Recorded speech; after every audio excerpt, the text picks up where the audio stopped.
अफसरों तक को लग रहा है कि उनके हाथों लोकतंत्र का कत्ल नहीं होना चाहिए। और ये एक बहुत बड़ा परिवर्तन है कल और आज के बीच।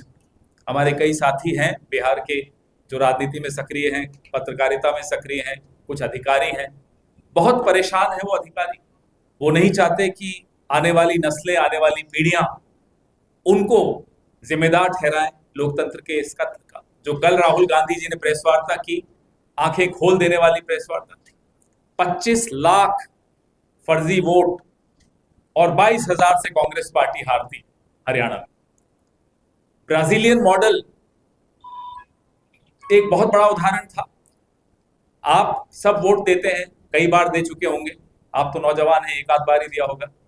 लेकिन ब्राजीलियन मॉडल वाला जो उदाहरण है, जब आप वोट देने जाते हैं तो आपका जो स्लिप होती है वो देखा जाता है, लिस्ट में आपकी फोटो और फिर आपका चेहरा से उसकी टैली किया जाता है, तुलना की जाती है, उसके बाद आपको वोट देने की अनुमति होती है। ये जब सामने आपके ब्राजीलियन मॉडल की फोटो है तो आपने वोट देने की अनुमति कैसे दी?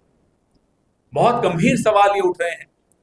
आज दिन भर हम देख रहे थे कुछ, मैं उनको भूतपूर्व पत्रकार कहूंगा, आजकल वो एंकर हैं, तो जो भूतपूर्व पत्रकार, उनको अगर पत्रकार कहूं तो आप सबका अपमान है, इसलिए उन्हें पत्रकार नहीं कहूंगा। तो जो भूतपूर्व पत्रकार हैं वो लोग बड़ी कोशिश कर रहे थे, और हैरानी की बात है कि वो डिफेंड कर रहे हैं।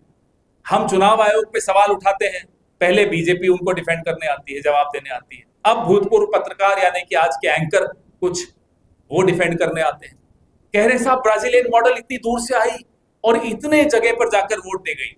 महामूर्खों, इतना तो समझो कि वो खुद नहीं आई थी, उसका चेहरा, उसकी फोटो इस्तेमाल हुई थी। अब मुझे बोलने में बड़ा अटपटा लगता है, महामूर्ख, हमारे सब साथी हैं ये लोग, ये जो एंकर ट्वीट कर रहे हैं।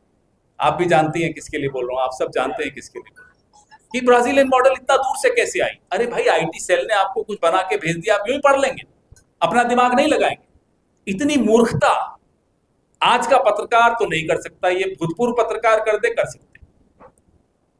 दूसरा सवाल, आपने कहा कि एसआईआर जो है बिहार में दूसरा भारी संख्या में हमें वोट दे रहे हैं कि इनकी सारी साजिशें आज नाकामयाब हुई। एसआईआर क्यों ढकोसला है? राकेश सिन्हा से फोन लगाइए, नंबर है आपके पास, मैं दे देता हूं। राकेश सिन्हा से फोन करके पूछिए, हमारे दोस्त हैं, भले आरएसएस में हैं, पूछिए कि आपने फरवरी में द्वारका यानी कि दिल्ली में वोट दिया और अभी नवंबर में आकर बेगूसराय में वोट दे रहे हैं, और दोनों बार यूं ही उंगली दिखा रहे हैं और दोनों चीजें ट्वीट कर रहे हैं, डर भी नहीं है। अब डर किस बात का भाई? जब सैया भय कोतवाल तो डर का है।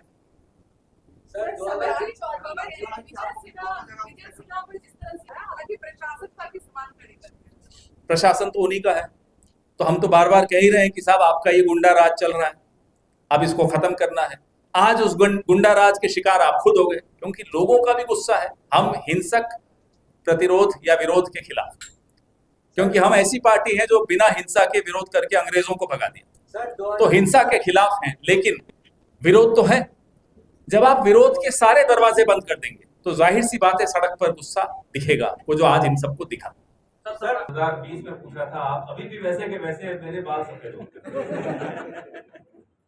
उससे कैसे निपटिए? ईवीएम पे कई चर्चाएं हो रही हैं, होती रहती हैं और होनी भी चाहिए। बड़ी स्वस्थ परंपरा है ये कि चर्चा होनी चाहिए, कोई भी पूर्ण विराम नहीं लगता किसी भी थ्योरी पर।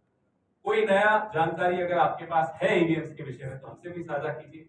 हम लगातार प्रयास कर रहे हैं, हमारे नेता राहुल गांधी लगातार प्रयास कर रहे हैं कि चुनाव पारदर्शी हो, वोटर्स लिस्ट पारदर्शी हो, चुनावी प्रक्रिया पारदर्शी हो, चुनाव आयोग निष्पक्ष हो, चुनाव आयुक्त की साइड न ले, राजनीति न करे, जैसा कि ये क्या नाम है, ज्ञानेश गुप्ता करते हैं। सर, सम्राट चौधरी का बयान आया है, दोनों वही पूछ रहे हैं। वो कह रहे हैं कि 100 सीट, आज जो फेज में इलेक्शन हुआ है, 100 सीट एनडीओ को आ रही है, और वहीं पे लालू प्रसाद की जितनी फैमिली जो लड़ रहे हैं, वो तेज प्रताप हो, तेजस्वी हो, वो सब हार रहे हैं, उसमें क्या बयान?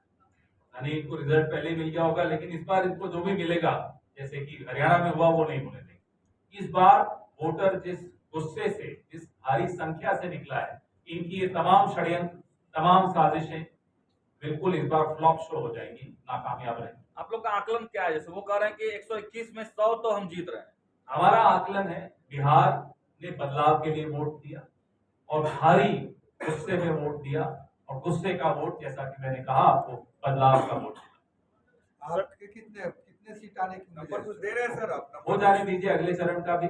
इसे 121 की शाम तक, रात तक हमारे पास भी हमारे उम्मीदवार अभी थोड़े फ्री हो जाए। हम हवाबाजी जैसे ही पतंग चलाते हैं वैसे हम काम नहीं करते, सम्राट चौधरी है जो भी उनका नाम है।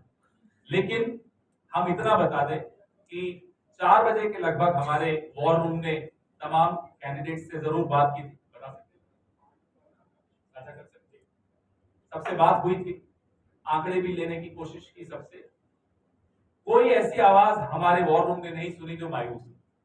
अब इससे ज्यादा और क्या बोले, सब खुश थे, सब प्रसन्न थे। सर एसआईआर का मुद्दा आप लोगों ने इतना ज्यादा सही है आपकी। ऐसे लोगों के लिए रास्ता यही है जो आज बिहार ने दिखाया। बिहार ने ये समझते हुए, ये स्थिति को भांपते हुए, आज ऐसे लोग भी वोट देने निकले जो हमें बता रहे थे कि पिछले 3 इलेक्शन में उन्होंने वोट नहीं दिया। ये एक बहुत पॉजिटिव बात है, सकारात्मक बात है कि लोग चाहते हैं कि राहुल गांधी ने और तेजस्वी यादव जी ने जो बीड़ा हाथ में उठाया है कि लोकतंत्र न हारे, उसको कामयाबी दिलाने के लिए आज लोग भारी संख्या में इसीलिए निकले। और जब हम सरकार में आएंगे, ज्ञानेश जी सुन रहे होंगे, नहीं सुन रहे हो तो आप सुना दीजिएगा। ज्ञानेश कुमार गुप्ता जी, ये ध्यान रखिएगा, हम आपको देख रहे हैं और आगे भी देखेंगे।